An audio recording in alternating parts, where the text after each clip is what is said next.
এ পর্যায়ে আমি বিনীত ও সালাম বর্ষিত হোক প্রিয় নবী হযরত এবং আমার খুব গান্ধীজির মধ্য দিয়ে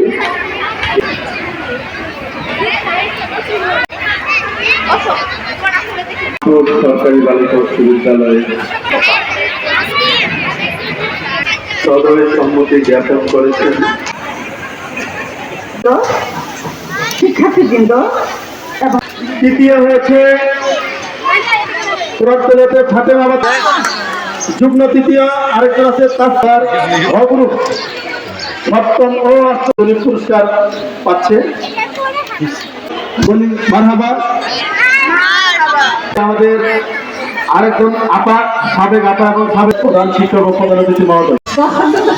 বলছি আপনার অবিশ্বাসীরা যারা অবিশ্বাসী আছে তারা কি দেখে না যে আসমান এবং জমিন একসঙ্গে যুক্ত ছিল এবং আমি উভয়কে আলাদা করে দিলাম এবং যা কিছু প্রাণ সম্পন্ন আছে জীবিত যা আছে তা আমি পানি থেকে সৃষ্টি করেছি।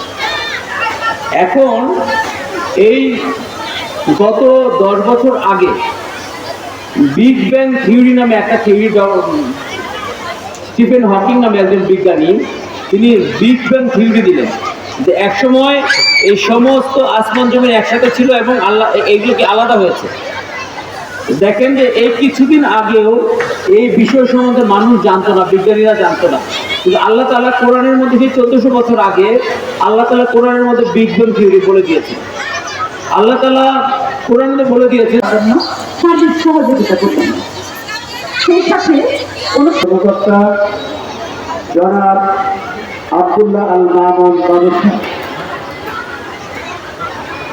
আজকের অনুষ্ঠানে উপস্থিত আছেন প্রখ্যাত আলেমে দ্বীন হাফেজ মাওলানা মুফতি মোহাম্মদ জাকির হুসাইন, খতিব ও পেশ ইমাম,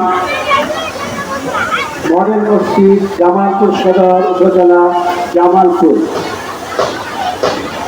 আজকের অনুষ্ঠানে উপস্থিত আছেন বিশ্ববিদ্যালয়ের সাবেক শিক্ষক এবং শিক্ষিকা মণ্ডলী, উপস্থিত আছেন আমার প্রিয় সহকর্মীবৃন্দ, সম্মানিত অভিভাবকবৃন্দ এবং আমার যে ছাত্রীরা। তোমরা জানো যে আমরা প্রতি বছর বাৎসরিক এই অনুষ্ঠানগুলো জানুয়ারি এবং ফেব্রুয়ারি মাসের প্রথম সপ্তাহে করে থাকি। তবে আমাদের এই নির্মাণাধীন ভবনের কারণে আমাদের মাঠটি এতদিন নির্মাণ সামগ্রী ভর্তি থাকা আমাদের জেলা প্রশাসক মহোদয়ের অনুমতি ক্রমে এটা এপ্রিল মাসে করার সিদ্ধান্ত নিয়েছি এবং আল্লাহর কাছে অশেষ আল্লাহর রহমত দয়া যে তিনি এই দিনে দেখেন আমরা আশঙ্কা ছিলাম বৃষ্টি হতে পারে, আল্লাহ তাআলা সুন্দরভাবে সুস্থভাবে গতকালে একটি অনুষ্ঠান করেছি, আজকে দ্বিতীয় অনুষ্ঠান করছি।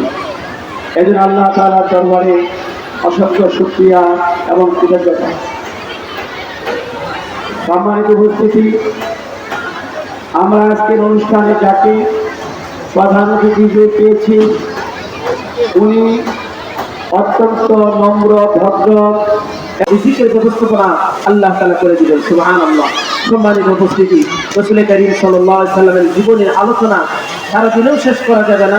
আমি আর দীর্ঘায়িত করতেছি না।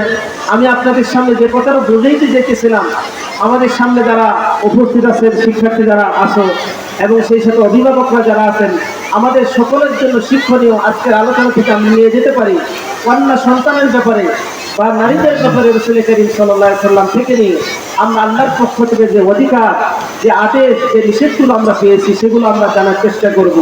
আমাদের আদর্শ তো হবে আম্মা আয়েশা সিদ্দিকা রাদিয়াল্লাহু তাআলা আনহা, আমাদের আদর্শ তো হবে হযরত ফাতেমা রাদিয়াল্লাহু তাআলা আনহা, আমাদের আদর্শ তো হবে সাহাবায়ে কেরাম রাদিয়াল্লাহু তাআলা আজমাইন। এজন্য আমরা সকলে চেষ্টা করব, অন্যান্য বই তো পড়ব, সাথে সাথে আমাদের মহিলা সাহাবী, নারী সাহাবী যারা আছে তাদের আলোচনা করব, তাদের আলোচনা শুনব। সেই সাথে কোরআন অধ্যয়নের ব্যাপারে আমাদের স্যার আমাদেরকে আলোচনা করেছেন যে কোরআন অধ্যয়নের ব্যাপারে পবিত্র কোরআনের জন্য আল্লাহ পাক রব্বুল আলামিন নারীদের যে সমস্ত আয়াতগুলো দিয়েছেন, বিশেষ কোরআন শরীফের অর্থ না বুঝলেও অন্তত পক্ষে একজন নারী হিসেবে আল্লাহ